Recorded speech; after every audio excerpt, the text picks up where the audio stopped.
오늘의 그 강의 내용은 자가 간호에 대해서 지난번에 했던 거 이어서 좀 더 심화 내용으로 준비를 했고, 김기남 교수님께서 이제 교육 진행해 주실 겁니다. 그러면 네, 안녕하세요.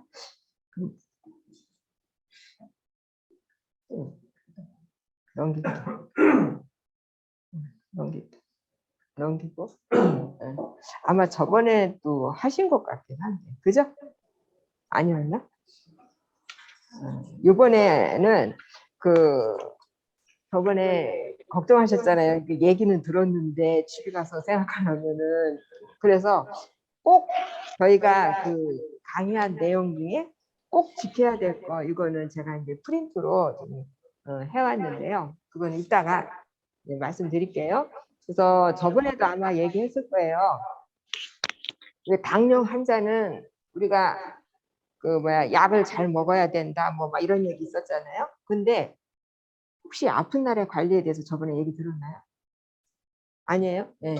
그러니까는 당뇨를 앓는 사람이라 그래서 막 다 건강한 게 아니잖아요. 내가 어느 날 몸이 유난히 컨디션이 안 좋다. 그럴 때 대부분의 우리 환자들은 나 오늘 몸이 안 좋으니까 오늘 약 먹으면 안 돼. 뭐 오늘 날 주사 맞으면 안 돼. 이렇게 하시는 분들이 너무 많아요. 그래서 그렇게 해서는 안 된다는 거에 대해서 오늘 말씀드릴 건데요. 그러니까는 내가 막 정신적으로 이제 직장 생활을 하든 아니면 직장 생활을 안 하더라도 가정에서의 어떤 스트레스가 있어요. 그래서 그런 정신적, 정서적, 뭐 신체적 스트레스는 혈당 수치를 높여요. 오히려 높이기 때문에 약을 꼭 먹어야 되는 거죠. 그리고 우리가 내가 몸이 좀 컨디션이 안 좋다 이런 날에는 오히려 혈당 체크를 자주 하라는 거예요. 2시간마다 4시간마다 2시간에서 4시간마다 혈당 측정을 자주 하라는 거고, 그리고 연이어서 내가 지금 혈당을 측정했다 그랬는데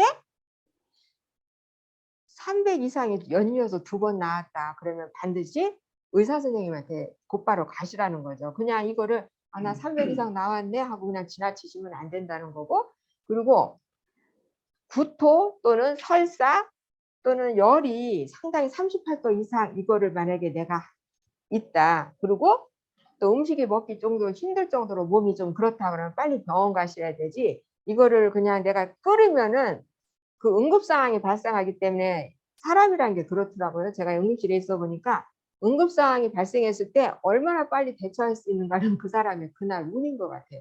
막 빨리 대처한다고 해도 늦어지는 경우가 있기 때문에 그런 상황이 오기 전에 빨리 가셔야 되는 거고, 그리고 지금은 약을 복용하시죠. 예. 지금 우리 지금 강의 듣는 분 중에 그 주사 맞는 분이 있으신지는 모르겠지만 대부분은 약을 먹는 분이 많아요. 이거는 그 주사 맞는 분에게는 1형 당뇨 환자라는 거는 주사 맞는 분인데, 이 주사 맞는 분들은 고혈당이 오잖아요. 그러면은 어떤 쇼크 상태에 빠지기 전에 당뇨병성 패턴산증이라고 해서 막 입에서 과일 냄새 나는 그런 상황이 있어요. 그럴 때는 내가 빨리 병원에 가셔야 된다는 거죠. 아니면 빨리 내가 인슐린을 맞아야 되는 그런 상황이 되는 거고, 지금 우리 환자분들처럼 그 2형 당뇨병 약을 복용하는 사람들도 이게 복용이 하는데도 불구하고 내가 이게 조절이 잘 안 된다. 그럴 때는 주사약으로 할 수 없이 바꾸는 경우가 있거든요. 넘길게요. 그래서 그 아픈 날 우리가 그 혈당을 쟀을 때 그 아픈 날에는 그 우리가 보통 혈당 조절 목표가 130 뭐 이렇게 140 이걸 목표로 하는데, 아픈 날에는 140에서 180 사이에 있어도 그게 크게 나 이거 너무 올랐어 빨리 뭘 해야 돼 이런 식 액션은 안 해도 된다는 거죠. 좀 지켜보라는 거죠. 그래서 왜냐하면 그 이유는 우리가 스트레스를 받아서 혈당이 올라가잖아요. 이게 내가 스트레스를 받으면은 에너지를 더 필요로 하기 때문에 혈당이 오른다는 거예요. 그래서 우리가 그런 경우에는 칼로리가 좀 약간 적고, 그리고 카페인이 없는 수분 섭취를 해야 된다는 거죠. 커피를 못 끊는 분들은 요즘에는 디카페인이라고 해서 그 카페인 없는 커피가 있잖아요. 그런 걸 연하게 해서 드시면 되는 거고, 그리고 우리가 만약에 내가 계속 약을 복용하는 중간인데 오늘은 다른 때보다 평소보다 유난히 음식을 작게 먹었다. 그럴 때는 중간에 탄수화물이 들어가 있는 그런 음료를 섭취하시는 게 좋다는 거죠. 그래서 어떻게든지 내가 평상시 먹었던 당 그거 수준을 유지해야지만이 이 지금 혈당 강화제 약을 먹고 있잖아요. 그래서 그런 것들을 감안해서 그렇게 하셔야 된다는 거고, 이 옆에 있는 이거는 그 충남대학교 병원 그 교수님께서 그 왜 들쑥날쑥 하잖아요. 내 혈당이 아침마다 재시잖아요. 내 혈당이 조절이 잘 안 되고 막 올라갔다 내려갔다 이런 분들한테는, 잘 조절이 안 되는 분들한테는 교수님이 따로 저렇게 적어주더라고요. 만약에 공복 혈당, 내가 항상 나오던 공복 혈당에서 그거보다 너무 내려가면은 얼마를 적게 맞고, 만약에 그거보다 얼마가 올라가면은 얼마를 더 맞고, 뭐 이런 게 주사 맞는 사람들한테 이런 것들을 적어주는 건데, 우리 약 먹는 사람들한테 해당 안 되고요. 넘길게요. 그리고 이제 그 아마 저번에 가져갔던 그 카드를 한번 쭉 읽어보셨죠? 그 카드에 이제 이런 게 나오잖아요. 그 몸이 아프면은 그 스트레스 호르몬이 나와서 혈당이 쭉 올라가기 때문에 눈도 잘 안 보이고, 그리고 갈증 나오고, 그리고 이상하게 힘이 쭉 빠져요. 이런 증상이 오면은 고혈당일 수가 있다. 그리고 소변량이 처음에는 증가하는 것 같다가 감소한다. 그래서 우리가 왜 당뇨 환자들한테 수분 섭취 많이 하세요, 수분 섭취 많이 하세요 이런 얘기 듣잖아요. 근데 무조건 많이 먹는다고 딱 좋은 게 아니에요. 그래서 혹시 내가 내 몸에 대한 수분을 섭취하는데 어떤 걸 보고 내가 수분을 적게 먹어야 되는지 아니면 더 먹어야 되는지, 그거에 대해서 혹시 얘기 들으셨어요? 네. 어떻게 해야 되냐면은, 내가 저기 소변을 보러 가요. 소변을 보러 갔는데 소변 색깔을 보니까 그냥 연한 노란색, 그냥 연한 노란색이면은 나 지금 수분 섭취 잘하고 있어. 근데 너무 하얀색 있잖아요. 오줌이 너무 하얘. 그러면은 나 이제 오늘 물 그만 먹는 게 낫겠어. 너무 많이 먹지 말아야 돼. 그래요? 네, 그런 식으로 소변을 이게 약을, 그러니까 내가 수분 섭취할 때 너무 노랗다? 그러면은 이제 그때는 또 더 드셔야 되고, 이제 그런 식으로 이제 수분 섭취하시라는 거고. 그리고 이제 고혈당 증상에 미식거리고 토하고 설사하고 배 아프고 그러는데, 이런 증상이 있어도 내가 혈당이 올라가는 거라고 생각해서, 예. 근데 이런 증상이 나타나면은 나 이렇게 아프기 때문에 오늘 인슐린 맞으면 안 돼, 당뇨약 먹으면 안 돼, 이렇게 생각하시는 분이 너무 많기 때문에 그건 계속 그대로 진행하시라는 거죠. 그리고 아까 얘기한 호흡곤란, 혼수, 뭐 이렇게 호흡곤란이라는 게 그 입에서 막 그 과일 냄새가 나면서 숨쉬기가 내가 굉장히 힘들어지기 때문에 이제 그런 증상이 올 수 있다는 거죠. 넘길게요. 그래서 이제 그럴 때 충분히, 고혈당이 있을 때는 충분히 수분을 섭취하고, 그리고 고혈당이라고 해서 내가 안 먹고 음식도 이제 더 이상 먹지 말아야지, 뭐 약도 먹지 말아야지, 이게 아니라 그건 똑같이 평소와 같이 하는데 식사를 대신에 좀 간단하게 미음이라든가 죽이나 과일 주스 같이 소화가 잘 되는 것으로, 에너지 소비가 너무 크지 않으면서, 우리가 음식을 너무 이렇게 되게 먹잖아요. 그러면 얘를 소화시키기 위해서 내 몸에서 너무 일을 열심히 하느라고 굉장히 몸이 힘들어져요. 그런 상황을 안 만들기 위해서 이제 이렇게 하라는 건데, 이제 고혈당일 때는 아까 얘기했죠. 2시간에서 4시간마다 혈당 체크 자제하는 게 좋다고. 그리고 굶지를 꼭 말아야 되는 거고, 대신에 탄수화물이 조금 들어가는 그런 식품으로 가볍게 먹으라는 거. 수분 섭취는 아까 얘기했고요. 이제 넘어갈게요. 그래서 우리가 그 병원을 빨리 가야 되는 상황, 아까도 얘기했지만 연속해서 300 이상이 나왔다, 빨리 가셔야 되고, 또 2일 이상 계속 내가 혈당이 들어왔어, 올라갔다 내려갔다 하면서 이 평균이 300이 좀 넘는 것 같아. 그러면은 얼른 병원 가셔야 되는 거죠. 그리고 아까 얘기한 구토, 설사, 복통, 뭐 열나고 이럴 때, 숨쉬기 곤란할 때, 그리고 저혈당 증상이 아마 저번에 얘기했던 것 같아요. 내가 저혈당이 와서 얼른 그 사탕 3개 먹고 15분 쉬었다가 혈당 체크했더니 올라갔어. 올라갔어도 만약에 6시간 있다 재봐서 만약에 다시 저혈당 증상이 나타나면 병원 빨리 가야 되고, 내가 설탕을 3개 먹고 나서 재봤더니 또 저혈당, 연거푸 저혈당 2번 나타나면 병원 가시라고 했잖아요. 네, 그런 거 하는 거고, 그리고 아까 이것도 6시간이에 저혈당 증상 나오는 것도 그 얘기인 거고. 네, 넘어갈게요. 그래서 우리가 그 정상인의 그 공복 혈당 수치는 70에서 100이지만 우리 당뇨인들은 80에서 120이 내 목표다. 그리고 보통 식후 혈당 2시간 혈당을 어떻게 계산해서요? 시간 잴 때 내가 밥 먹고 나서부터 요땅 2시간이에요. 하면은 밥 숟갈 들기 시작한 시간부터 세상 시작해서 2시간이에요. 어떻게 돼요? 먹고 나서부터 2시간. 대부분 이렇게 알고 있더라고요.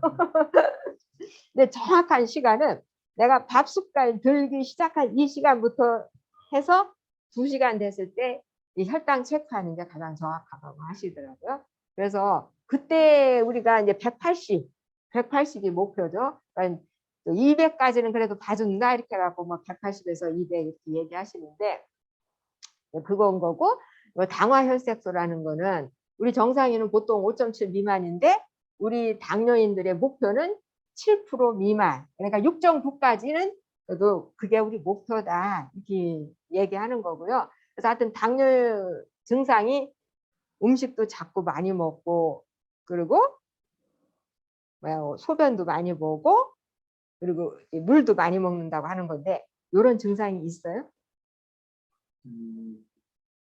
그런 저 증상은 저 세대 중에 하나도 아직은 없어요. 아, 그래요? 그럼 조절을 잘 하시는 것 같아요. 네, 넘어갈게요. 그래서 우리가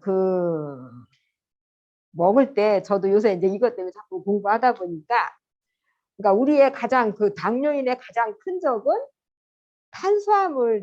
탄수화물이더라고요. 보니까 이제 저는 콜레스테롤이 제가 저번에도 얘기했지만 170이 넘어가지고 그냥 어떻게 하면 이거를 고기를 안 먹으니까 저는 이제 그런 생각을 했었는데, 고기 안 먹는 것보다 탄수화물 줄이는 게 더 중요한 거라고 요번에 의사 선생님이 얘기하시더라고요. 아, 나 고기도 다 먹는데 왜 이렇게 안 떨어져요? 내가 그랬더니 혹시 탄수화물 더 먹는 거 아니에요? 이러시더라고요.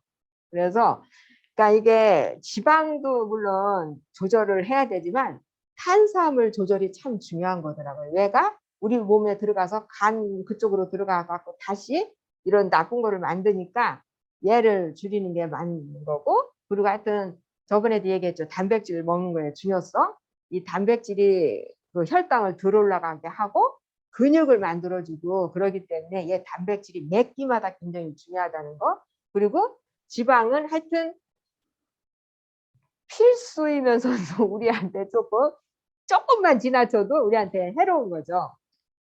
그래서 하여튼 지방은 드시려면은, 저도 어떻게 하면 이 동물성 지방을 안 먹을까 해갖고 막 음식하는데 남들보다 엄청 시간을 많이 소비하는데, 하여튼 저는 모든 음식을, 고기를 다 일단 물에다 삶아서 그거를 냉장고에다 집어넣어서 그 기름이 다 굳게 만들어서 그걸 전부 다 걷어내는데도 불구하고 그 밑에 또 잔뜩 많아요. 쳐다봐갖고 너무 이게 신경 거슬리면은 다시 그걸 냉장고에 넣어가지고 그 나머지도 좀 이렇게 걸러가지고 가재로 전부 다 제가 이렇게 한번 걸러내서 국물도 그렇게 먹었거든요. 어떻게 보면 저 동물성 지방은 제대로 안 먹고, 제가 먹으려고 하는 거는 그 식물성 지방을 먹는데, 그 식물성 지방에서 저번에도 얘기했을 거예요. 그 올리브오일가 굉장히 좋다고. 근데 뭐지? 들기름도 굉장히 중요한 거라는데요. 근데 우리가 잘못 알고 먹고 있는 게 있어요. 우리 선생님이 음식할 때 전부 다 우리 여자들 집에서 들기름으로 볶고 참기름으로 볶고 우리 그렇거든요. 근데 제가 이번에 공부하다 보니까 참기름하고 들기름은 볶는 순간 그때부터는 우리한테 최악의 물건이더라고요. 좋은 게 오히려 확 열에 의해서 돌변해 갖고 우리한테 완전히 해코지하는 기름으로 변하기 때문에, 들기름과 참기름은 이렇게 그냥 다 음식 만들어 놓고 이렇게 묻히는데 그때 그 효과가 있는 거지, 그거를 그냥 볶는 데 쓰고 뭐하고 이렇게 하면 절대 안 된다는 거 저도 이번에 배우게 됐는데, 하여튼 그 당뇨인들이 우리가 조심해야 될 거는 적정 탄수화물, 고단백 음식 몇 개다만 먹는 거, 그리고 이제 지방을 제대로 되면 안 먹는데 동물성 지방은 멀리하고 식물성 지방도 우리가 올바르게 섭취를 해야지, 그거를 그 들기름을 막 이렇게 열에다가 볶고 참기름 볶는 거 이거는 위험한 행동이라는 것도 이제 저도 이제 이번에 배우게 됐어요. 그래서 하여튼 저혈당 관리는 저번에도 얘기했죠. 혈당을 측정해서 70 이하가 되면은 무조건 설탕 먹고 15분 쉬었다가 재보고 만약에 올라가면 다행인데 안 올라가면 또 15분 있다가 또 체크해서 연거푸 만약에 저혈당이 나오면 얼른 병원 가야 돼. 저혈당 한 번만 나왔어도 6시간 있다 또 한 번 체크해서 올라가는지 아니면 내려가는지 봐서 내려가면 반드시 또 병원 가야 되고 요것만 알고 계시면 돼요. 넘어갈게요. 그래서 저혈당 예방을 위한 방법에서 정확한 약물 복용 및 주사 그리고 규칙적으로 식사를 해야 되는데 저도 이제 어떻게 하다 보면은 어떤 때는 일찍 먹고 어떤 때는 막 시간이 막 이게 일정치가 않은 게 있잖아요. 그게 굉장히 해로운 거라고 하더라고요. 되도록이면은 내가 정한 시간이 있으면은 그 정한 시간을 되도록이면 지켜주는 게 좋고 그 적정량 지켜야 되고 항상 혈당 측정하는 것이 굉장히 중요하더라고요. 우리가 이제 제가 조금 있다가는 이제 얘기할 건데 혈당 측정이 그렇게 중요한 거고 그리고 저번에도 얘기했죠. 운동 전에 또 운동 후에 혈당 측정하는 거 그리고 자기 전에 하는 거 그리고 30분 이상 운전하기 전에 꼭 혈당 체크하고 나는 거 그리고 내가 운동 전후에 혈당 측정했는데 자꾸 요즘에 제가 본 책에 의하면 운동 중에도 하라고 꼭 이게 나오더라고요. 운동 중에 왜냐면 운동 중에 좀 힘들으니까 저번에 그 사람 우리나라 코미디에 제일 뚱뚱한 사람이 운동 중에 약간 힘들다고 제가 화장실에 가서 앉아있어 더워서 돌아가셨잖아요. 그래서 이게 그분도 혈당이 너무나 떨어지는 상황에서 그렇기 때문에 운동 중에도 내가 운동하다가 나 좀 힘든 것 같지 이런 생각이 들으면 무조건 중단하시고 혈당 체크 하시라는 거고 운전 중도 마찬가지예요. 내가 조금이라도 힘들면은 그 쉴 곳에 찾아가서 좀 혈당 체크하고 쉬셔야 되는 거고 그리고 아니 간식 항상 지침하는 거 그리고 혼자 외출 시 가족에게 행선지 꼭 알려주기 바라는 거 그거 굉장히 중요하니까 그거 알고 계시고 이제 운동 전에 이제 지금 겨울이잖아요. 근데 겨울 거부터 할게요. 운동 전에 준비할 사항이 혈당 체크하고 준비 운동 충분히 하셔야 된다는 거죠. 스트레칭 뭐 이런 거 전부 다 좀 하고 나가셔야지. 제가 응급실에 있을 때 가장 많이 본 게 이제 이게 가을에서 겨울로 넘어갈 때 요때 그 뇌출혈로 응급실에 엄청 많이 있어요. 그러니까 아무 생각도 없이 그냥 오늘 춥대 그래서 추우면은 뭐부터 생각해요? 그냥 이것만 생각하시잖아요. 옷만 생각하고 나가요. 근데 머리가 너무 갑자기 춥잖아요. 여기가 갑자기 추운 게 노출되면서 그냥 뇌혈관 탁 터지는 경우가 상당히 많이 일어나기 때문에 겨울에는 모자 제가 모자 안 넣나요? 모자를 꼭 쓰시라고 하시더라고요. 그래서 모자, 장갑 이런 거 그리고 그 운동 끝나고 나서 30분 휴식하고 나서 혈당 체크하는 거 이제 이건 여름에 따지만 겨울에는 하여튼 무조건 옷 충분히 나갈 때 입지만 반드시 머리 모자 써서 머리 온도 변화가 갑자기 오지 못하게 하는 거 손발 그리고 말초에 차가운 것이 닿으면은 그때 또 이렇게 우리 혈액순환에 변화가 와서 그런 그 출혈이 발생할 수 있다고 그래서 그런 거 조심하셔야 되고 여름에는 내가 여름에다 모자를 저기 쓰고 겨울에는 안 썼네. 이거는 햇빛 가리는 거지만 겨울에는 모자가 저기 귀까지 완전히 덮을 수 있는 그런 모자를 쓰셔야 된다는 거죠. 그래서 여름엔 땀이 많이 나니까 수건, 뭐 시계도 겨울에도 중요하죠. 근데 핸드폰에 요즘에는 전부 다 시계가 있으니까 이제 그런 저기는 안 하지만 이제 겨울에는 두터운 양말 신는 거 당연해요. 근데 왜 여름에 두터운 양말이 있냐면은 제가 그 감염내과에 있을 때 아줌마 아가씨인데 다리가 좀 코끼리 다리가 하룻밤새 코끼리 다리가 익혀서 왔어요. 그래서 나중에 우리 그 감염내과 교수님이 물어보시는데 저 아무것도 안 했어요. 저 아무것도 안 했는데 어저께 비 왔을 때 잠깐 나갔다 온 것밖에 없어요. 근데 왜 다리가 어제 낮에 아무렇지도 않은데 밤에 자고 났더니래요. 막 이러면서 왔었는데 교수님이 그러더라고요. 맨발 신고 나갔죠? 이러더라고요. 예, 그럼 뭐 여름에 슬리퍼 신고 가죠. 뭐 이렇게 얘기하니까 그렇죠. 뭐 이러더라고요. 그래서 저도 교수님 그거 무슨 거였어요. 그랬더니 그 당뇨가 특히 있는 분들은 이 슬리퍼 신고 나가면 선생님이 이렇게 약간 발이 약간 이렇게 걸리는 게 있잖아요. 걷다 보면은 약간 이렇게 상처 나는 게 있잖아요. 이 신발에. 슬퍼요 이게. 네. 쓸어가지고. 예, 그래. 거기로 균이 들어서 그런 거예요. 그래서 절대 맨발로 다니는 건 아니고, 뭐지? 아무리 저기에도 특히 비 오는 날은 슬리퍼 신으시 않으면 안 되고, 일반 온전한 신발을 신으시라고 교수님이 얘기해 주시더라고요. 그래서, 아, 그게 굉장히 필요한 거구나. 그리고 특히 당뇨 있는 분들은 너무 얇은 양발을 신잖아요. 그 얇은 양발에 의해서 신발끼리 부딪혀서 상처 날 수 있대요.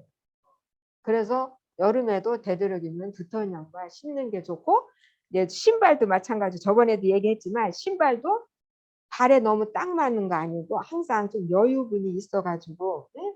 발을 좀 여유분이 있지만 그래도 내가 딱 였을 때 넘어지지 않게 이렇게 잘 조여지는 신발 있잖아요. 요즘에는 그걸 뭐라고 해서 이렇게 돌리는 신발 있잖아요.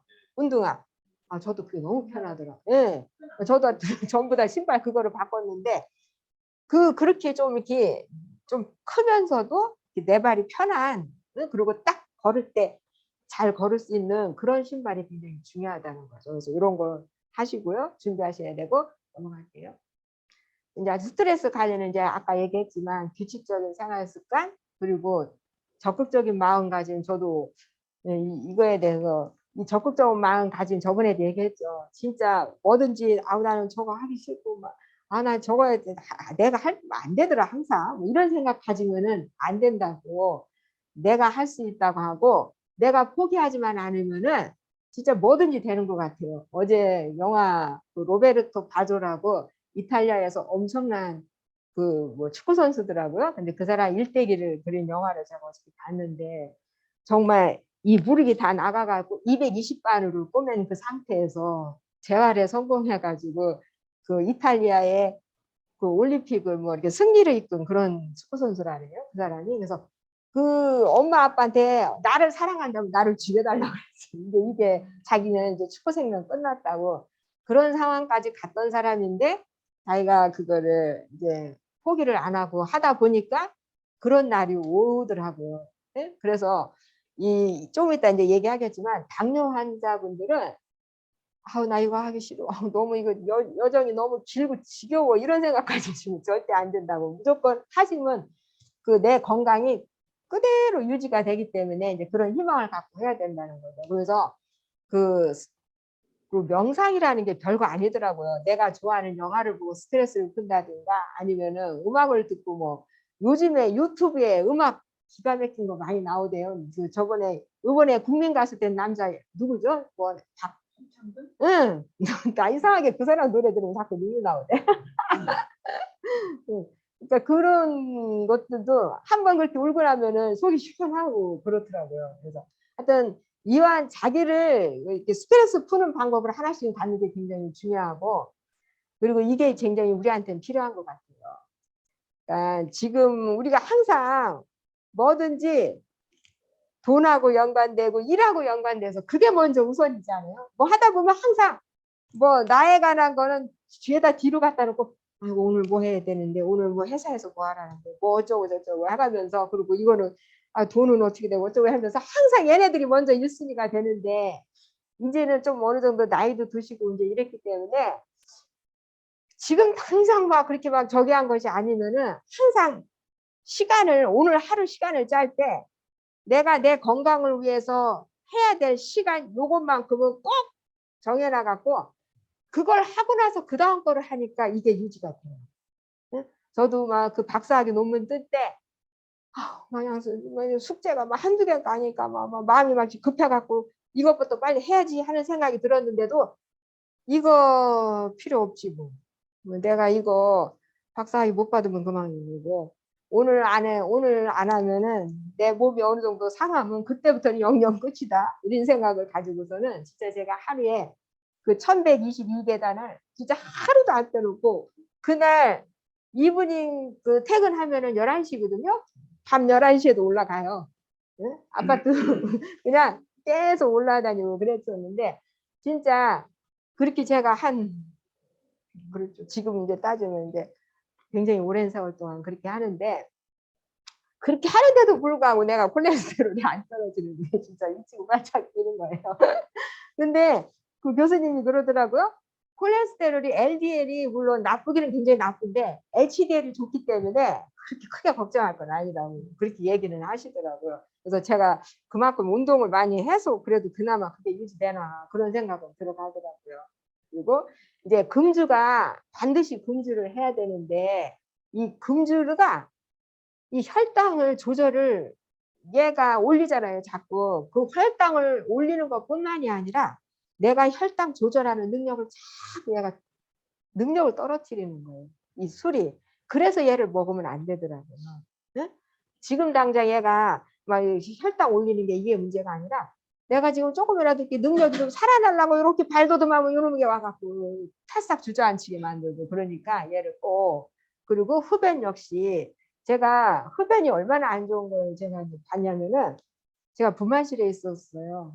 10년 넘게 있었는데 진짜 산모가 흡연한 애기는요. 어머나 어떻게 저런 요만해. 엄마가 그렇게 잘 먹는데 애가 요만해.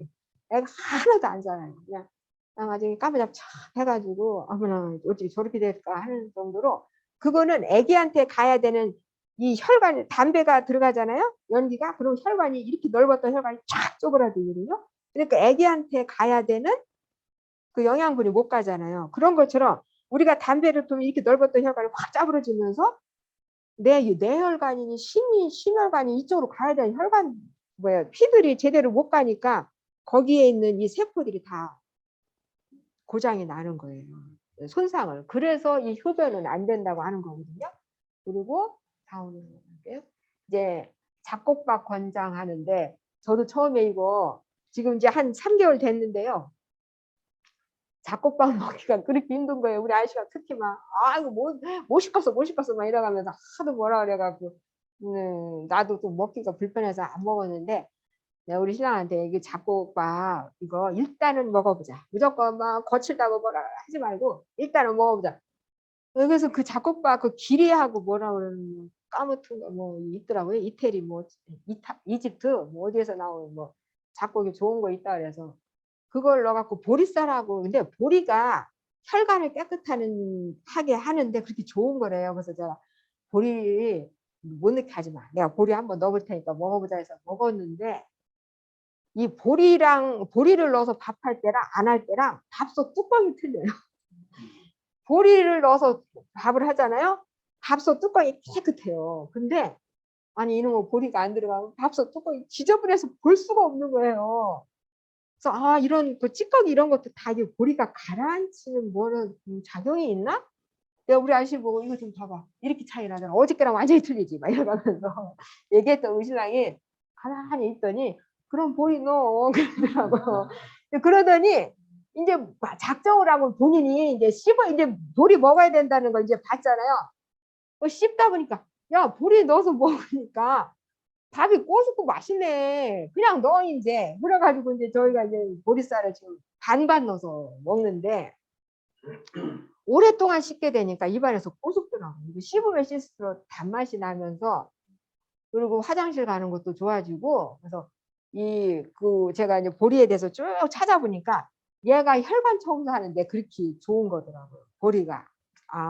얘가 그런 뭐가 있어서 잡기 때문에 이 콩의 찌꺼기니 뭐니 이거 싹 잡아들여가지고 이 밥솥 위에가 이렇게 깨끗한 거구나. 저도 뭐 그런 생각이 들었는데 잡곡밥 드셔야 되고 그리고 하여튼 고기, 두부, 생선 이거 저도 고기를 동물성 지방을 먹어야 되는데 쇠고기니 닭고기니 아니야 쇠고기하고 돼지고기 얘네들은 기름이 너무 우리한테 해로운 게 많으니까 저도 두부하고 생선을 먹으려고 이제 굉장히 노력을 하는데 그 생선이라서 대부분 다 뭐만 얘기하면은 등푸른 생선, 고등어 뭐 이런 계통 얘기하는데 우리나라 정서상은 조기도 굉장히 좋아하잖아요. 조기. 근데 조기도 굉장히 좋은 생선이라고 하더라고요. 그래서 저도 이제 방향 바꿨어요. 저 고등어를 먹으려면 비린내도 그렇고 막 그런데 이제 우리 신랑 꼬시느라고 조기 매운탕 이쪽으로 방향을 바꿨더니 잘 먹더라고요. 매운탕 남자들은 좀 이렇게 좋아해가지고 저도 이제 조기 매운탕으로 방향을 바꿨는데 하여튼 생선을 좀 많이 드시는 게 좋다고 하고요. 그리고 하여튼 뭐든지 채소를 먹는 게 굉장히 중요하다고 해요. 근데 저는 채소 닦는 게 너무 싫어. 귀찮아가지고 그동안은 막 어떻게 하면 이걸 안 닦고 다른 걸 막 쉬운 걸 어떻게 하려고 해. 뭐 이렇게 생각을 했었는데 저번에 농촌진흥청 거기서 그 교수가 나오셔서 말씀하시는데 농약 불여하지 말라고 하더라고요. 농약은 닦을 것도 없대요. 그래서 아니 세상에 농약을 한다고 어떻게 해?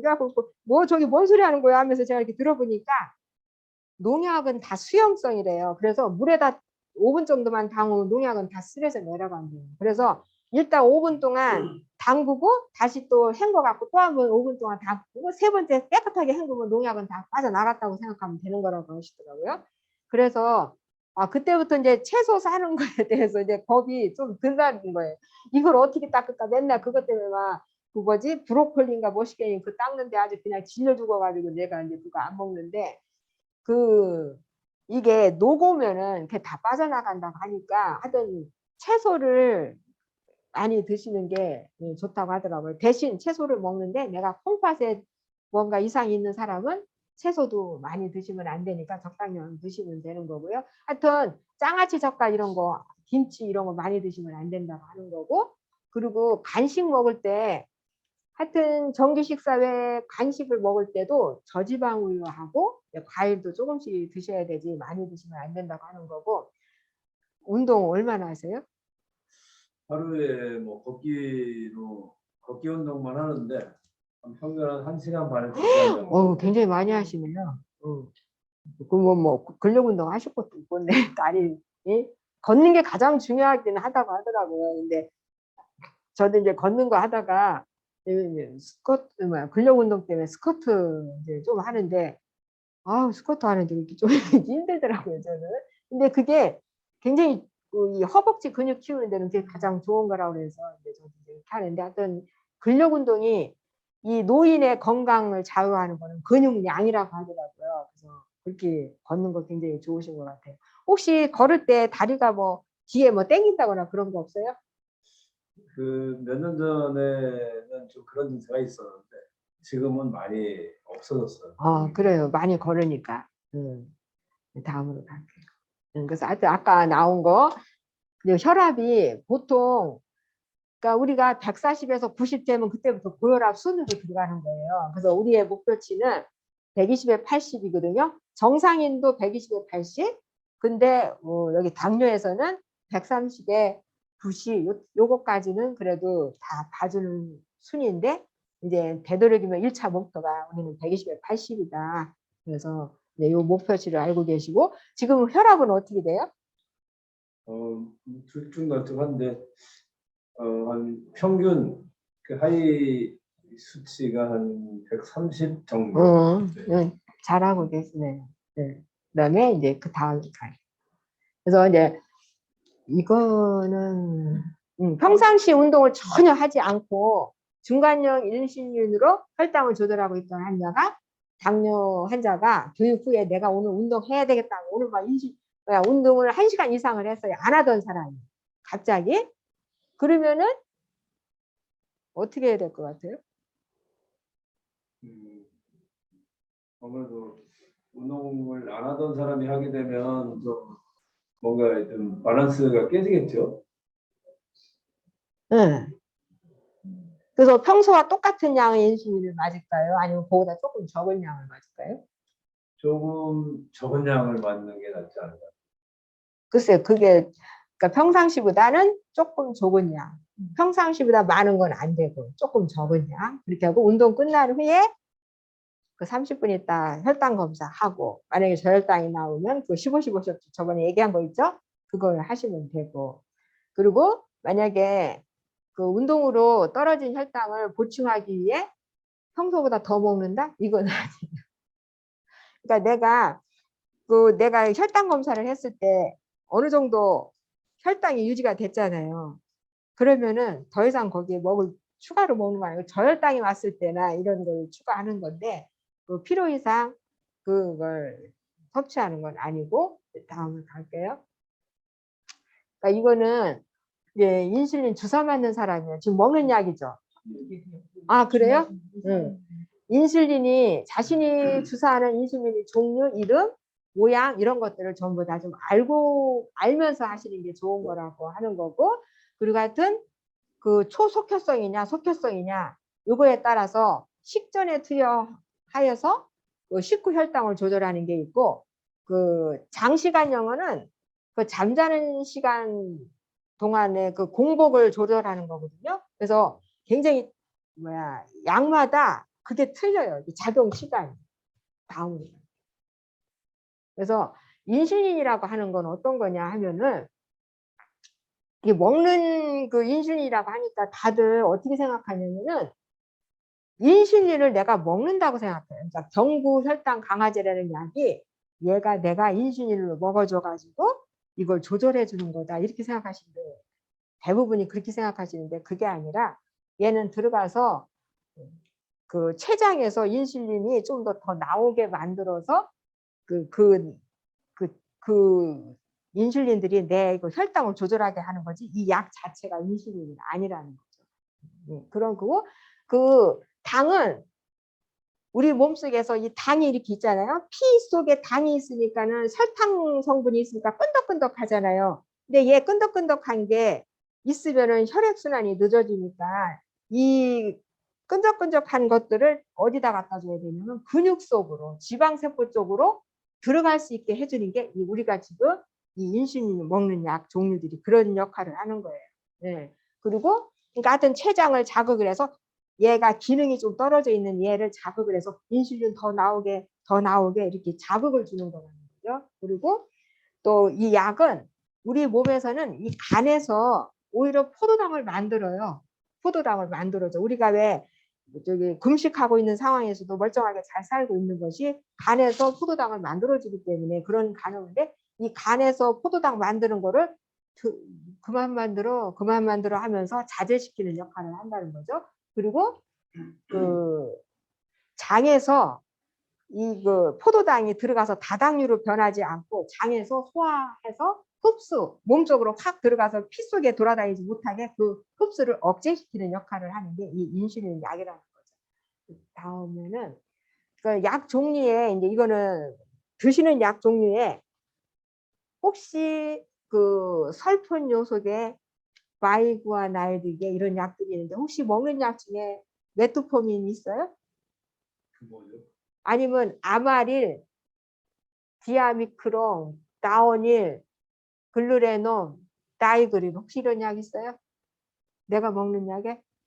글쎄요, 그 하루 처방전을 아예 찾아보세요. 쳐다보시네. 그래서 만약에 이런 약들이라면은 하루에 한 번 아침 식사 전에 먹어요. 지금 어떻게 드셔요? 저는 이제 약사님이 네. 그 식후 30분 이내에 먹으라고 하더라고요. 식후 30분 이내? 네. 그러면은 하루 한 번? 하루에 요런 두 번 먹어야. 하루에 두 번? 이거일 수도 있네요. 응? 하루에 두 번? 뭐 이런 약들인데, 하여튼 약들마다 그 저기 부작용이 있는 게, 이제 이런 설폰 요속의 약, 아침 식사 전에 먹는 약은 이제 무조건 부작용이 소화불량도 있고 저혈당도 있고 피부에 뭐가 이렇게 자꾸 뭐가 나오면 그 가렵고 오히려 체중이 증가하는 경우도 있고요. 이 바이구아나이드계라는 메트폼이라는 약은 하루에 한 번 먹는 거나 아니면 하루 두세 번 먹는데, 식사와 함께 먹는데, 이거는 저기 선생님이 어떤 사람한테는 하루에 한 번 먹으세요, 어떤 때는 하루에 두세 번 먹으세요, 이렇게 그때 의사 선생님이 처방 내주는 건데, 그러면 이 약을 식사 전에 먹는 거하고 식사 후에 먹는 거의 차이가 많나요? 예, 약 따라 달라요. 네, 그래서 내가 어떤 약을 교수님이 나한테 어떤 약을 처방해 주셨는지, 그러니까 한 번은 그 내가 어떤 약인가 한번 알아놓으세요. 네, 그러면 그거에 맞춰서 저희가 그 약이 부작용이니 이런 것 좀 알아보고 이제 알려드릴 거 있으면 알려드릴게요. 그래서 그 이 메트폼이라는 약은 얘 하나만 먹어서는 저혈당이 잘 안 생긴대요. 근데 얘 메트폼인의 얘가 그 나쁜 그 뭐라 그럴까 합병증이라고 할 수 있는 게 혈액 내에 지방과 콜레스테롤을 높여준다는 거예요. 얘는. 그리고 얘를 먹는 상황에서 만약에 조영제가 들어가는 MRI를 찍는다든가 CT를 찍는다든가 뭐 혈관 조영술을 한다든가 이런 경우에는 얘를 반드시 이틀 전에 꼭 끊어야 돼요. 약을. 만약에 수술을 한다 하면은 일주일을 수술한다고 하면 이 약을 일주일 전에 끊어야 될지 5일 전에 끊어야 될지 요거를 의사 선생님하고 상의하셔야 돼요. 근데 혹시 저기 뭐 아스피린 네, 그런 것도 아스피린은 무조건 저기 해야 돼요. 만약에 수술을 한다 싶으면 무조건 얘는 일주일이에요.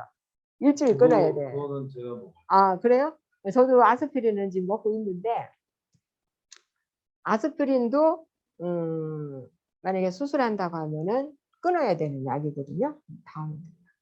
그리고 티오졸리 디네디온계라는 약이 있는데 그 약에는 피오글리타존이나 로시글리타존이라는 약이 두 종류가 있대요. 그래서 피오글리타존은 하루에 한 번 먹는 거고 로시글리타존은 하루에 한두 번 식사와 함께 먹고 또는 식사와 관계없이 아무 때나 먹어도 상관없는 약이래요. 그래서 요거를 일반 직장인들이 이걸 많이 드신다고 하더라고요. 왜냐하면 일반 직장인들은 뭐 약 시간 그때 정해서 먹는 게 쉽지 않으니까 언제든지 그냥 아무 때나 내가 하루에 한 번 먹고 두 번 먹고 먹으면 된다고 생각하셔서 이걸 처방이 좀 많이 나간다고 하더라고요. 근데 이 약의 그 부작용이 체중이 증가한다든가 다리와 발목에 약간 부종이 생기고 빈혈도 있고 메스꺼움, 구토 또는 식욕저하, 뭐 의통 이런 게 있는데 그 중에서 가장 우리가 신경 써야 될 게 좀 피로감이 빨리 온대요.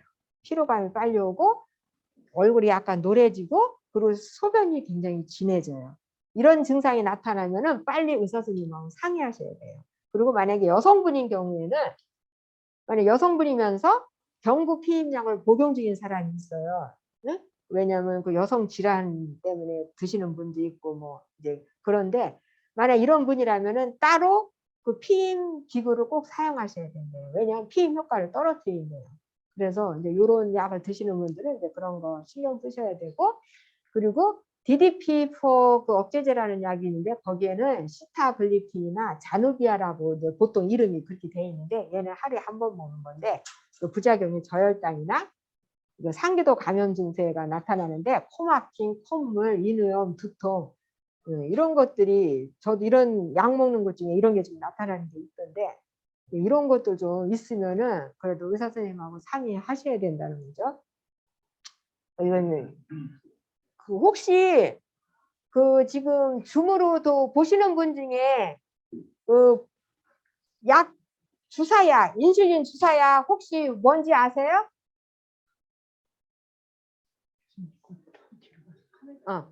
혹시 그 약 이름 아세요?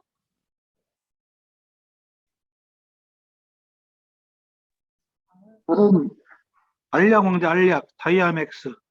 아, 다이아맥스. 그냥 그럼 이거 넘어갈게요. 그것도 넘어가야 돼. 이건 주사약이라서. 그리고 경구 혈당 강화제로 당뇨병을 조절하고 있는 환자가 혈당약을 먹었는지 안 먹었는지 기억이 안 날 경우에는 어떻게 하는 게 좋을까요? 안 먹는 것보다 먹는 것이 나음으로 중복 복용하더라도 먹는 것이 낫다. 이게 맞을까요? 틀릴까요? 틀립니다. 예, 안 먹어야 돼요. 응? 과다 복용보다는 오히려 과소 복용이 나오기 때문에 다음 투약 시간까지 약을 먹지 않고 기다린다. 그리고 2시간에서 6시간마다 혈당 체크해 가면서 내가 이상 혈당이면은 식이요법을 적용해야 된다는 거죠. 만약 저혈당이면은 저혈당에 해당되는 거, 뭐 고혈당에는 고혈당에 해당되는 거 해야 된다는 거죠. 그리고 오히려 그러니까 혈당을 낮추기 위해 내가 좀 운동을 좀 더 한다. 이런 식으로 이해하시면 돼요. 그리고 이제 당뇨 합병증에 대해서 말씀드릴게요. 그 당뇨 합병증에는 이제 저번에도 다 얘기했던 것처럼 급성으로 오는 합병증은 저혈당이나 아니면 고혈당이에요. 그리고 만성으로 오는 거는 미세혈관 합병증이라고 해서 당뇨병성 망막증, 당뇨병성 심장증, 말초신경병증 이런 소리가 뭔지 모르시죠? 네? 심내혈관 합병증은 뭐 합신증, 심근경색, 뇌졸중 요 말은 좀 어느 정도 아마 들어서 아실 거예요. 제가 다음에 설명드릴게요. 다음. 그래서 우리가 알고 있는 그 생활습관병이라는 건 많이 얘기 들으셨죠?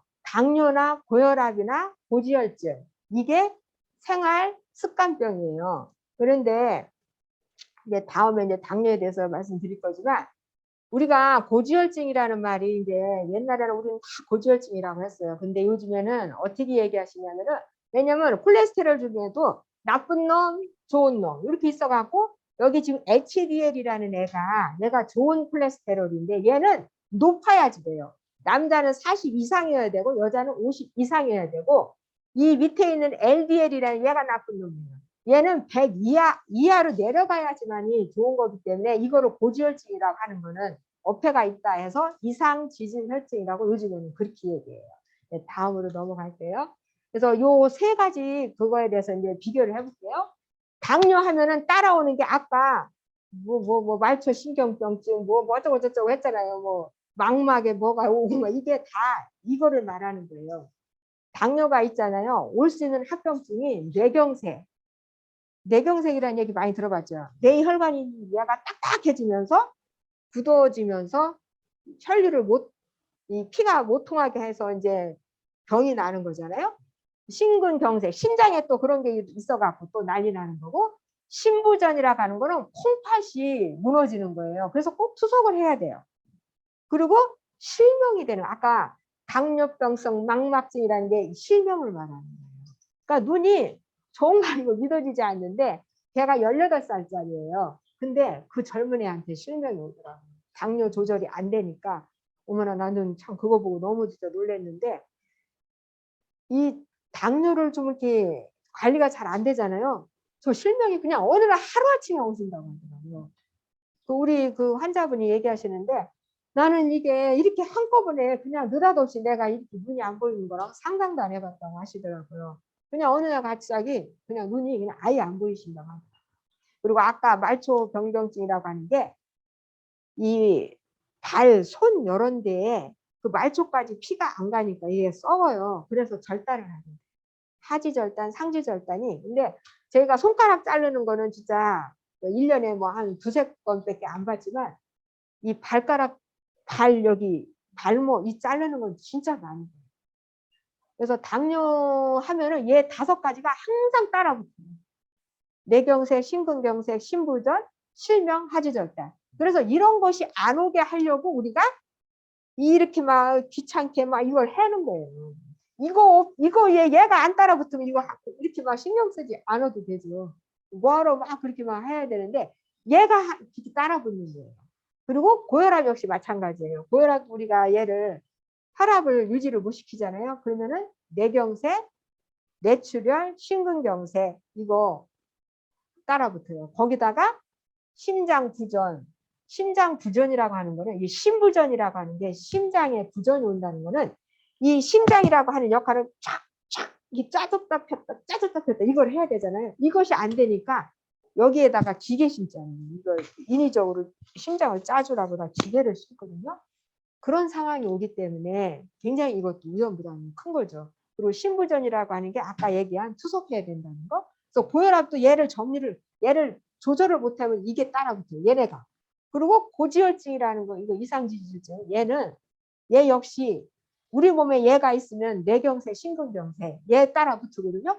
이 3가지 병, 고혈압, 당뇨, 이 고지혈증에서 공통된 게 뭐예요? 뇌경색, 그죠? 그리고 뇌출혈, 뇌 심근경색, 얘는 딱 따라붙는 거예요. 항상. 그래서 우리가 이 당뇨를 앓게 되잖아요. 그럼 저놈은 게 항상 따라붙으니까 얘네들을 오지 않게 하기 위해서 우리가 해야 되는 게 이 귀찮게 이걸 해야 되는 거예요. 그래서 혈압 조절해야 되고 혈압 조절하려니까 운동해야 되고 음식 조절해야 되죠. 고지혈증 저거 조절해야 되니까 쟤도 특히 저녁에 밥 먹고 나서 저녁에 좀 운동을 해주면은 그 HDL이 높아지는데 좀 도움이 된다고는 하더라고요. 그래서 항상 저 고지혈증을 막기 위해서는 운동하고 음식 조심하는 거 그게 따라 붙는 거예요.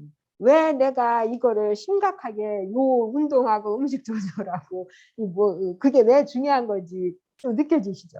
이 표 보니까 그런 거예요. 그래서 또 다음 갈게요. 이제 제가 거기 이제 하나 드렸어요. 그러니까 당뇨를 만약 내가 판정 받았다. 그럼 내가 이거 진짜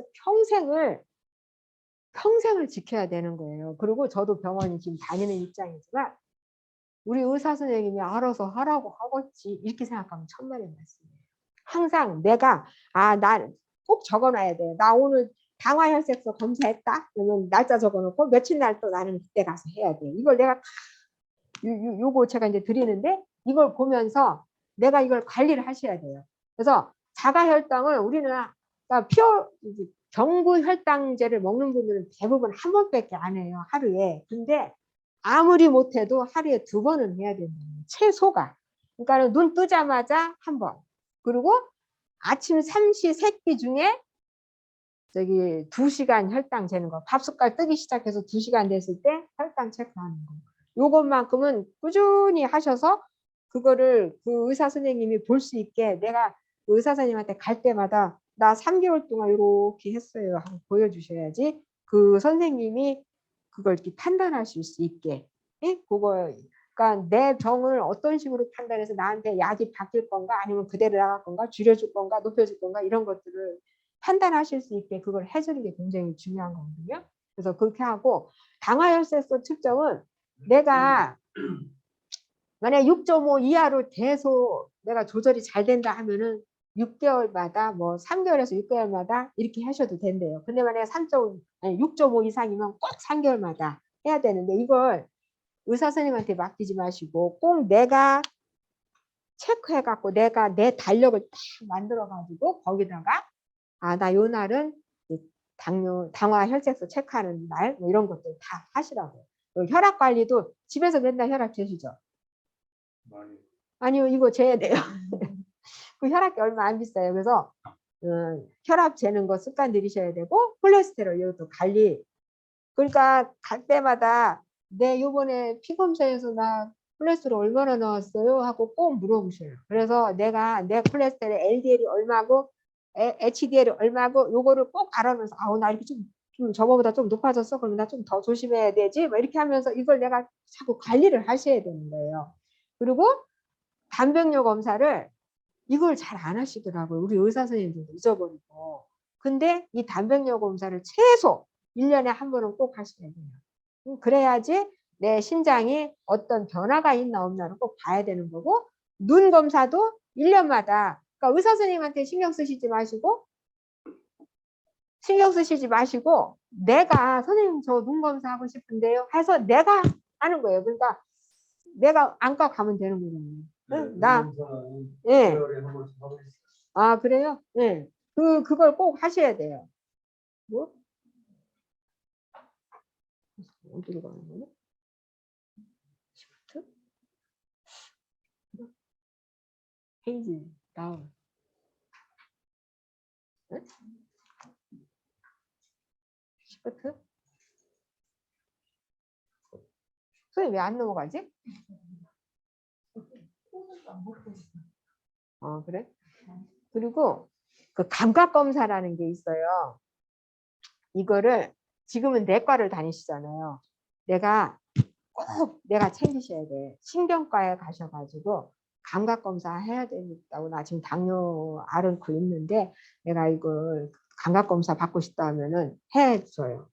그래서 감각 검사를 꼭 1년마다 한 번씩 해가지고 내 그 말초 신경까지 내가 제대로 잘 관리가 돼서 살아있나 이걸 꼭 확인해서 미리미리 내가 손을 써야지 그냥 나중에 나한테서 내가 어떤 증상을 막 느껴갖고 갔을 때는 약간 늦은 감이 있는 거거든요. 그래서 또 항상 보셔야 되고 그리고 이제 발 검사는 저번에도 얘기했지만 맨날 내가 발 닦을 때마다 이제 항상 발 보시라고 했잖아요. 우리 거기에 왜 여기 만져보라고 저번에도 가르쳐줬죠. 발등. 네. 항상 만져보셔야 돼요. 매일매일. 그래서 내가 매일매일 만졌는데 어제 요즘에 와서 좀 약간 감각이 적은 같지 않네? 뛰긴 뛰는데 좀 적은 같지 않네? 뭐 이런 무슨 병원에 가셔야 되죠. 그래서 1년마다 그 ABI라고 해서 발목 위팔 지수라고 해서 그 앵클, 발목 쪽, 팔, 브라키알 거기를 그 차이를 어떤 지수로 이렇게 따지는 그 검사가 있거든요. 근데 요 검사, 나 이거 저기 ABI 검사 할 때 된 것 같은데요 하면서 해달라고 하면은 선생님이 해주실 거예요. 그래서 이런 거 꼭 하셔야 되고 그리고 대혈관 합병증 관리를 해야 되는데 요거에 대해서는 이거는 뭐냐면은 심혈관 질환에 내가 어느 정도 위험도가 있는가 이거를 체크하는 건데 그게 요 사이트로 들어가시면은 그거 체크하는 그게 있어요. 거기에 들어가서 내가 체크하면서 아 내가 지금 어느 정도 좀 위험성이 있나 이런 거 항상 이런 것들을 내가 수시로 관리를 내가 해야 돼. 그리고 만약에 거기서 위험도가 나왔다면 얼른 심혈관 거기 가야지. 네. 가서 저기 하고 또 특히 세종은 그 심내혈관 센터라고 해서 거기 전문으로 저도 이제 저도 뇌혈관 쪽에 문제가 있다 그래가지고 지금 송희정 교수님한테 계속 다니는데 저도 머리부터 MRI부터 시작해서 전부 다 검사 다 했거든요. 그랬더니 교수 검사하시더니 약 드셔야 되겠네요 이러시더라고요. 그래서 이제 저도 이제 약 먹고 있는데 이게 내가 이런 데 들어가서 내가 미리 항상 이렇게 내 증상 나를 체크하는 거 굉장히 중요하거든요. 그래서 요것도 거기에 다 적혀 있어요. 그리고 예방 접종을 굉장히 강조하시더라고요. 그러니까 이제 저도 그래갖고 그 선생님 헤르페스를 뭐라고 해야지? 헤르페스. 대상포진. 진짜 저는 이제 독감 예방 접종, 폐렴 예방 접종, 대상포진 예방 접종도 다 맞았고 이제 코로나19 이것도 3차까지 다 맞았는데 이런 질환이 있는 분들은 항상 나 혼자 단독으로 와서 나 독감 맞으러 왔어요. 나 뭐 하러 왔어. 이게 아니라 항상 의사 선생님하고 상의하셔야 돼요. 나 이런 거 맞으려고 하는데 어떻게 내 상태가 맞아도 되나요? 하고 꼭 상의하시고서는 독감이나 폐렴이나 코로나19라든가 뭐 이런 것들을 꼭 맞으셔야 되는 거예요. 항상 내가 미리 먼저 챙겨야 돼요.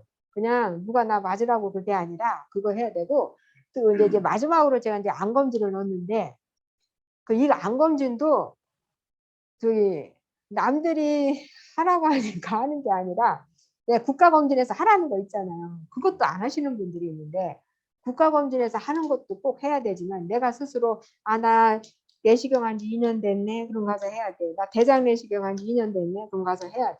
이거 다 챙기셔야 돼요. 이걸 내가 안 챙기면은 진짜 암은 느닷없이 증상 하나도 없어요. 증상 하나도 없고 분명히 2년 전에 내가 뭐 했을 때는 나 아무렇지도 않게 깨끗했어요. 근데 1년 뒤에 갔는데 뭐요? 아니 너무 많이 진행이 된 거예요. 그런 경우가 너무 허다해요. 그러니까 소기에서 이게 완전히 활성화가 안 되고 잠재고 있다가 어느 정도 내가 좀 상황이 좀 내 몸의 컨디션이 안 좋으면 확 자라는 거예요. 우리 몸은 그래요. 이 트레솔드라는 게 있어요. 그래가지고 그냥 우리 몸에서는 뭐든지 좋게 하려고 막 다 눌러요. 그리고 살아나오려면 스톱 하면서 걔를 억지로 막 눌러놓거든요. 근데 우리들의 얘기가 있잖아요. 참는 거에도 한계가 있다. 눌러놓는데 얘도 한계가 있으면 한꺼번에 확 일어나요. 그러면 그때는 걷잡을 수 없이 큰일 나요. 우리 몸이 그런 거거든요. 그래서 항상 이 암검진 이런 것들을 그냥 내가 항상 챙기는 거예요. 대장 내시경 내가 언제 했지? 대장 내시경은 무조건 2년마다 한 번씩 해야 되고 위 내시경은 3년에 해야 되는지 아니면 그때 교수님이 하신 분이 얘기해 주셔요. 이 정도 상태면 2년 있다 하세요. 아니면 3년 있다 하세요. 아니요 안 되겠어요. 1년 있다 하세요. 저는 1년 있다 하라고 해서 이제 1년마다 하고 있는데 엊그제 했어요. 막 대장 내시경하고 위 내시경 한꺼번에 했는데 수면 내시경으로 안 하고 해가지고 진짜 얼마나 힘들었나. 다음에는 무조건 수면 내시경으로 해야 되겠다는 생각이 들었는데 이걸 내가 챙기지 않으면 어느 누구도 챙겨주지 않기 때문에 이런 것들을 꼭 챙겨서 미리 하시는 게 좋다는 거죠. 그래서 다음 이제 하여튼 지금까지 얘기한 게 그 건강, 당뇨, 합병증 예방하기 위한 건강한 생활 습관 이건 다 아까 얘기 들으셨죠? 규칙적인 운동, 그죠? 그리고 밸런스, 그리고 균형 잡힌 식이, 저염식이 하는 거 혹시 짜게는 안 드세요?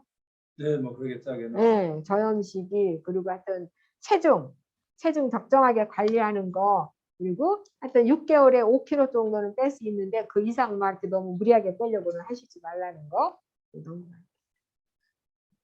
그리고 아까 다 나 얘기 나온 거예요. 그죠? 금연하라는 거, 금주, 스트레스 관리하라는 거, 혈압 관리하라는 거. 그리고 이제 정기검진은 다 지금 얘기했죠? 그리고 하여튼 우리 목표치 식후 2시간 혈당은 180, 식전 혈당은 80에서 130. 그리고 취침 전, 저는 이게 좀 아쉬운 게 하루에 제가 최소한 2번을 하라고 했잖아요. 근데 만약에 어제는 내가 식후 혈당 아침 오전에 일어나자마자 했어. 그리고 식후 2시간 혈당도 했어. 근데 한 며칠 했는데 좀 괜찮을 것 같더래. 근데 제가 저는 일주일에 한 번 정도는 전 취침 전 혈당 하는 게 좋을 것 같아요. 왜냐면 자기 전에 내가 취침을 재가지고 저게 100 이상 나와야지, 만약에 100 이하가 나왔다. 그럴 경우에는 자면서 저혈당이 올 수가 있거든요. 왜냐하면 이 몸은 그걸 저도 이제 요새 와서 느끼는 건데, 해가 가면 갈수록 내 몸이 어떤 거에 환경에 적응하는 데 있어서 그 적응력이 조금씩 떨어진다는 거예요. 그래서 여태까지 내가 저혈당, 밤에 새벽에 저혈당 없었어도 어느 순간에는 내가 조금씩 내 능력이 떨어지면서 저혈당이 올 수도 있기 때문에, 그런 걸 내가 예방하려면 그래도 일주일에 한 번 정도는 내가 취침 전 혈당이 얼마인가 이걸 알아보시는 것도 저는 좋을 것 같아요. 새벽 3시 혈당은 못 재죠. 근데 자기 전에는 하시는 게 좋을 것 같아요. 그리고 이제 저혈당 이거는 아시죠? 식은땀 나고 어지럽고 막 두두두두 떨리고 뭔 모르게 자꾸 막 불안하고 이럴 때는 저혈당 증상이니까 얼른 빨리 대처해 하시는다는 거. 그리고 이제 이런 건 다 나오는 거고, 음식이야 뭐 제가 저번에도 얘기했죠. 초콜릿 드시면 안 되고 무조건 사탕을 드시라는 얘기 다 아시는 것 같아요. 넘어갈게요. 이것도 자 넘어가고, 요거 이제 그 80에 20의 법칙이 뭐냐. 저게 그러니까는 맨날 진짜 우리가 꼭 당뇨, 우리 아저씨가 그래, 나 숨 막혀 죽겠다, 맨날 뭐 먹지 말라 막 이런다고 아주 누가 숨 막혀 죽는다 소리 맨날 하는데, 그러니까 일주일 중에 하루나 이틀 정도는 내가 그래도 좀 먹고 싶은 거를 먹을 수 있는 그 기회를 주는 게 좀 80, 20의 법칙이에요. 네? 그러니까 일주일에 하루 정도 요거는 내가 먹고 싶은 거, 우리 저기 신랑이 가장 서글퍼하는 게 아이스크림 못 먹게 하는 거. 아이스크림을요 냉장고 어디다 숨겨놨는지 내가 이제 손이 짧아갖고 저 뒤를 못 보니까 그 뒷구석에다가 챙겨놓고 이렇게 야금야금 맨날 먹더라고요. 내가 그걸 못 먹게 했더니 답답해 죽는다나 어쩐다나 하는데, 그 일주일에 한 번 정도는 그렇게 먹고 싶어하는 제 아이스크림 먹게끔 해줬는데, 그런 거 뭐 저기 좀 유난히 좋아하는 음식 있잖아요. 그런 거 그냥 사람이 사는 데 있어서 어떤 먹는 낙이 있어야 된다고 하니까는 그런 거 정도는 해도 크게 해롭지 않다고 해서 요거를 허락해 주셨더라고요. 당뇨 협회에서. 그래서 그렇게 하시면 되고, 그리고 당뇨는 유전이라 어쩔 수 없다? 어떻게 생각하세요? 뭐 유전을 전혀 무시할 수는 없겠지만, 예. 그래도 이제 그 많은 분도 그런 유전, 예. 당뇨가 아니라 뭐 다른 어떤 그 병의 유전을 이제 본인이 상당히 심각하게 생각을 해서 운동하고 하니까 그게 오지 않더라. 예. 글쎄 저도 그 교수님이 하시는 얘기 듣고서 유전이 변할 수 있는 거구나 하는 거를 느낀 게, 아마 저번에도 얘기했지만 그 교수님은 우리나라와 유전에 대해서 관심이 없을 때 그분은 유전에 관심을 가지고 이제 미국 가서 공부하신 서울대 지금 유전계통 교수님이신데, 그러니까 집안이 전부 다 대장암이래요. 그래갖고 그때 자기가 38살인가 그때 나 그 유전에 이제 공부를 하다 보니까 미국에서는 벌써 유전에 대해서 상당히 많이 발전이 돼 있기 때문에, 그래서 유학을 결정을 하신 거예요. 유학 가서 우리 집안이 이렇다 하니까 너 검사하라고 하더래요. 그래서 제가 못 모르고 검사한다고 했더니 검사비가 3천만 원이 지금부터 몇십 년 전인데 20년 전인가 한데 3천만 원이었어요. 근데 그 비용을 대고 했대요. 근데 영락 없이 자기도 유전자가 있다고 나왔대요. 그래서 그 교수한테 나 어떡하냐, 나 이게 38인데 벌써부터 내 이런 걸 갖고 있으면 나는 어떻게 되는 거냐 했더니, 방법은 없다. 다만 운동과 음식 조심하는 것으로서 네 유전자를 완전히 바꿔라 그러더래요. 그래서 그분이 그 얘기를 듣고 나서 아예 그 저기 학교 연구실에다가 그 러닝머신 갖다 놓고 틈만 나면 거기 계속 이거 하시는 거예요.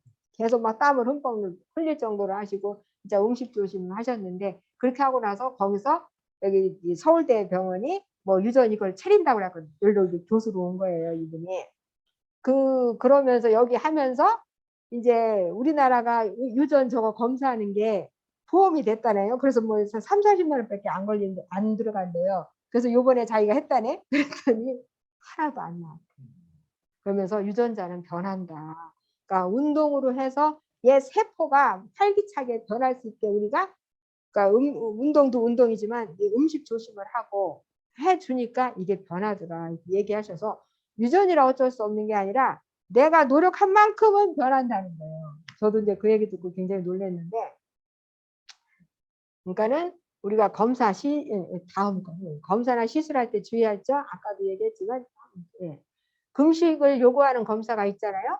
그러면 당뇨약이나 인슐린 주사는 이제 당뇨약도 먹지 말아야 되고 인슐린 주사는 맞지 말아야 되잖아요. 그렇게 하고 가서 겁나 끝나고 나서 곧바로 이제 이거 약 먹고 인슐린 주사 맞아야 되잖아요. 이렇게 하는데 그 검사 기간이 제가 어제 그 한 검사는 엊그제 했을 때는 대장 내시경, 위내시경 낮 3시 10분에 했어요. 그래갖고 그냥 계속 굶어야 되잖아요. 그 전날 저녁부터 싹 죽었더라고요. 그래서 그렇게 이 금식 시간이 너무 길어지잖아요. 그럴 때 의사 선생님과 상의해서 조절해야 되거든요.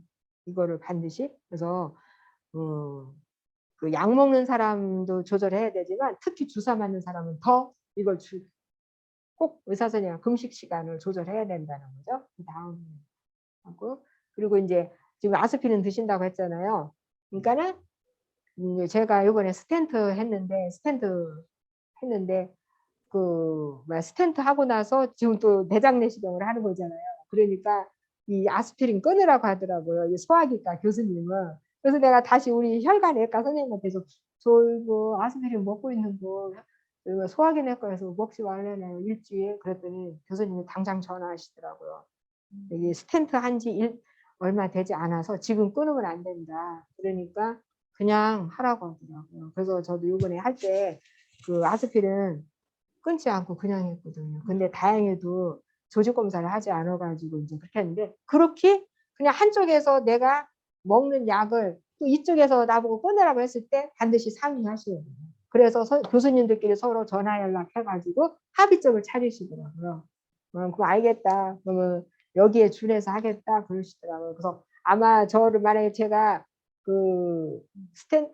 대장 내시경 하면서 조직 검사 하게 됐으면 아마 보비를 찢었을 거예요. 그냥 이렇게 떼어내는 게 아니라 전기 칼로 막 지져가면서 하는 게 있는데 아마 그거를 썼을 거예요. 근데 다행히도 이제 안 써가지고 그랬는데 그런 것처럼 아스피린 드시는 분들은 꼭 어디를 가든 나 아스피린 먹고 있다는 걸 자랑하셔야 돼요.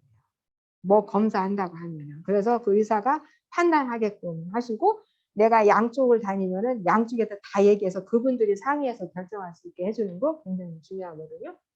그리고 이제 메트포민은 이제 MRI나 CT 찍을 때 아까도 얘기했지만 조영제가 들어가요. 근데 이 조영제가 들어가면은 조영제인데 형제라고 썼네. 조영제는 그 어떤 염색 물질이 들어가기 때문에 얘가 메트포민하고 만나면 안 좋아져요. 사람이. 그래서 꼭 이틀 전에 꼭 끊어야 된다는 거죠. 뭐 그런 거는 그리고 이제 하여튼 이거는 제가 이제 이건 겪은 거에 대해서 얘기하는 건데 저도 엄청 굉장히 많이 아파봤거든요.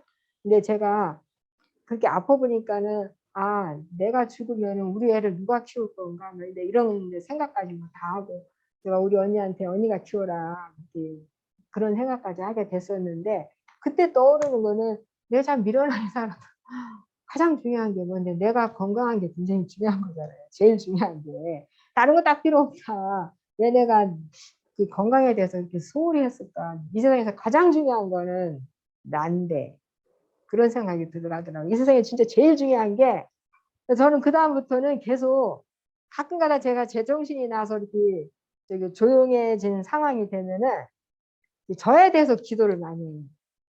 이게 나를 이렇게 안아주면서 제가 우리 신랑이 그런 모습을 봤나 봐요. 내가 이렇게 거실에 앉아서 혼자 그런 모습을 보더니 우리 신랑이 우리 기범아 좀 변하긴 변했다. 아닌 게 아니라 옛날에 같았으면 승질 엄청 부리고 그랬을 건데 승질 덜 부리고 좀 이렇게 뭔가 좀 사람이 약간 그 차분해지는 게 저런 과정을 해서 그러나 우리 신랑이 그런 얘기를 하더라고요. 근데 제가 이제 나를 이렇게 항상 이렇게 안아주면서 제일 중요한 게 나인데 왜 나에 대해서 소홀히 했을까? 뭐 이런 생각을 하면서 1순위가 항상 나를 먼저 두고 그 다음에 신랑이고 자식도 있는 거다. 제가 그런 거를 저 스스로 저녁 때마다 두고 이렇게 저한테 기도해요. 뭐든지 일할 때 1순위는 너요.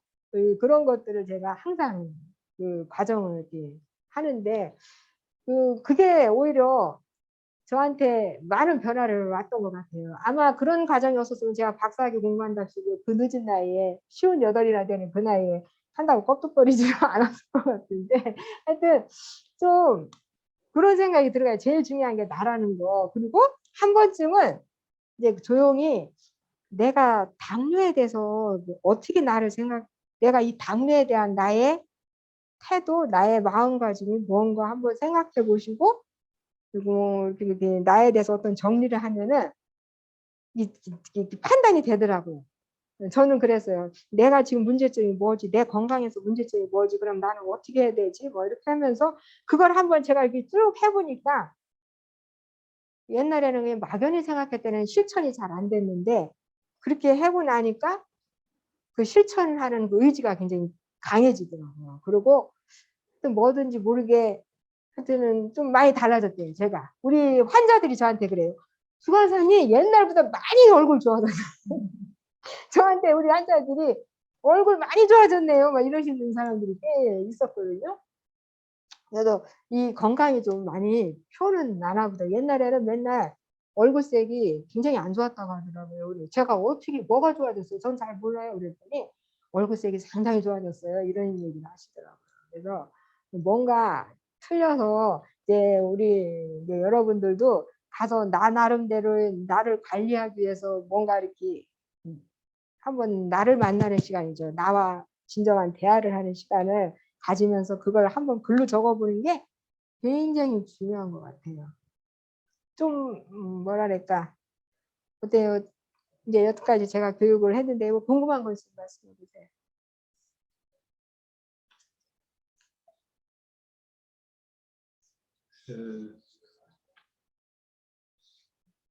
이거는 다음 언제 사람들이 오면 가면서 네, 이거 한번 이거는 좀 드렸으면 좋겠어.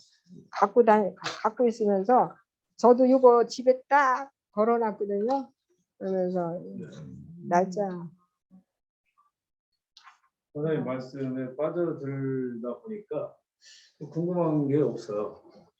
이해됐어요? 말씀하신 게 다 이해가 되고, 네, 네. 다행이네. 실제적으로 이렇게 경험하시면서 또 그런 말씀 해주시는 게 상당히 도움이 많이 되는 것 같아요. 아, 그래요? 네, 저도 환자니까요. 진짜 저 고지혈증 저런 것 때문에 진짜 너무 스트레스 받아요. 제가 177이라는 숫자가 이게 굉장히 높은 거거든요. 그래가지고 그냥 어떻게 하면 이걸 그냥 평상 그 일상적인 그 이제 말씀에서는 어떤 심각성을 못 느꼈는데 아까 이제 합병증에 대해서 이렇게 말씀하실 때 뭔가 이게 그렇구나 또 잊어버리고 있었구나 하는 그런 생각을 이렇게 주셨어요. 네. 그래서 저도 자꾸 공부하다 보니까 그 심각성에 대해서 나온 게 있더라고요. 어머나 이거 말씀드려야지 좀 이해가 쉽겠구나 하는 생각이 들어가더라고요. 이렇게 심각한데 우리가 근데 하여튼 제가 병원에 있으면서 저는 실명하는 사람 때문에 굉장히 충격받았어요. 어머나 세상에, 어머나 저렇게 낮은 어린 나이에도 저렇게 실명이 오는 거구나. 그리고 막 진짜 이게 사지절단한다는 게 보통 일이 아니잖아요. 어? 상상이 안 가요. 선생님들께서는 이제 현장에서 직접 보시기도 하고 그러는데 사실 그냥 지금 현재는 운동하라고 해서 운동하고 하고 약 먹고 하다 보니까 어떤 증세나 이런 게 없어요. 네. 그러니까 그냥 저런 심각성을 느끼지 못하는 거예요. 네. 근데 이제 오늘 또 이렇게 뭐 지난번에도 그런 말씀을 해주셨는데 말씀 들을 때는 아 심각하구나 이런 걸 느끼는데 또 돌아가서 일상에 또 살다 보면 또 잊어버리는 것 같아요. 그게 그래서 자꾸 눈에 보이게 저도 그래서 이렇게 걸어놓는 거예요. 눈에 보이지 않으면은 아 나 이거 또 오늘 또 뭐 하나 또 놓치는 것 같으네 이래가면서 네 그래서 자꾸 이렇게 체크 내 행동에 대해서 저도 막 이렇게 표 만들어 놓고 오늘 했나 안 했나 이렇게 꼭 체크하거든요. 오늘 해야 할 일 쭉 오늘 했어 안 했어 이렇게 하고 저는 이제 왜그 자유감정 기법이라고 해서 저 이제 그거 갖고 하는데 오늘 그거 했나 안 했나 왜냐면은 제가 마음에 그러니까 우리가 왜 칭찬 들어서 굉장히 칭찬 안 들으면 안 들어서 아니 들어서 안 좋아할 사람 없다고 하잖아요. 그래서 저도 맨날 나에 대한 칭찬 오늘 했나 안 했나 그거 좀 맨날 이게 체크하거든요. 오늘 나한테 뭐 칭찬했나 뭐 이래가면서 이게 그런 것들이 나에 관해서 뭘 해야지 하는 걸 이렇게 체크리스트를 만들어 놓고 이렇게 체크하는 거 이런 것도 나한테는 좋은 거더라고요. 내가 오늘 음식 조절 제대로 했어. 아니면 운동 뭐 했어. 뭐 이런 거 해놓고 그걸 이렇게 점검하는 거 이게 굉장히 중요한 것 같아요. 이제 궁금한 거 다 해결 봤죠? 예, 이것으로 마치겠습니다. 혹시 여기 채팅에 뭐 혹시 남은 거 있어요? 아, 없어요? 이것으로 마치겠습니다. 고맙습니다. 네.